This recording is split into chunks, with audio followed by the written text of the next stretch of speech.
Hello ભાઈઓ અને બહેનો, સ્વાગત છે ફરી અમારી યુટ્યુબ ચેનલમાં।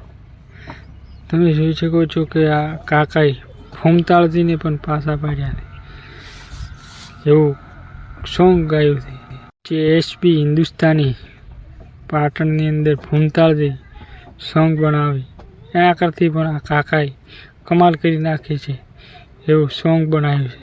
તમે આ વિડીયોની અંદર જોઈ શકો છો કે કાકાએ કેવી કમાલ કરી નાખી છે। આ વિડીયોની અંદર જુઓ।